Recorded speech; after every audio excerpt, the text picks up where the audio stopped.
Boa tarde, galerinha.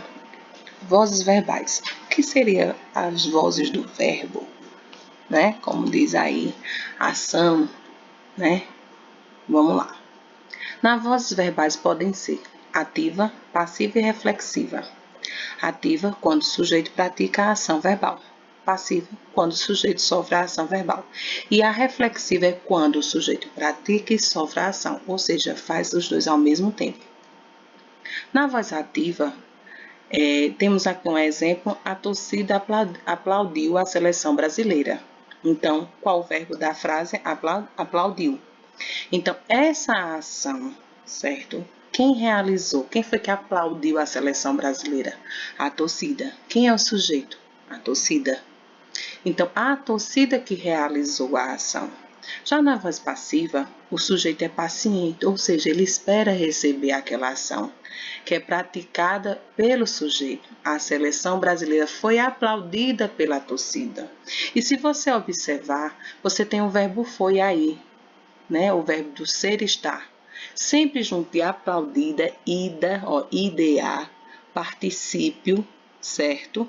Quando vem esse aí, particípio, mais o verbo auxiliar, indica que é uma voz passiva analítica. Analítica porque vem sempre seguido de quê?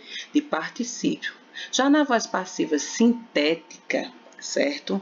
Você sempre vai estar presente aí um pronome apassivador, que é o se. Veja que sempre ele estará esse verbo pintam-se casas, pintam-se. Então, esse pintam-se já na terceira pessoa do plural, junto a um pronome apassivador. Por isso que ele é chamado de voz passiva sintética. Já na voz reflexiva, certo? O sujeito pratica e recebe ao mesmo tempo. Ou seja, ele é agente e paciente.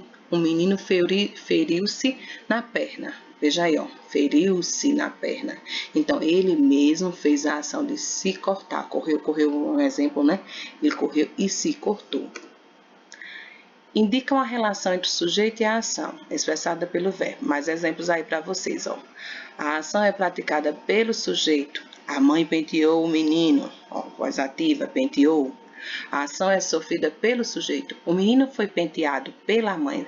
Voz passiva, Então, foi, veja lá o verbo, foi penteado, particípio. O sujeito, ao mesmo tempo, pratica e sofre a ação, na reflexiva. O menino penteou-se. Ele mesmo pegou o pente lá, e foi pentear o seu cabelinho, certo? Fica com Deus. Até a próxima. Vejam aí as páginas 72, 73 e 74. Qualquer dúvida vocês têm aí. Você aprendeu no livro de vocês, na página 75, Vozes Verbais, um resumo maravilhoso, explicando cada uma dessas vozes. Beijo, até a próxima.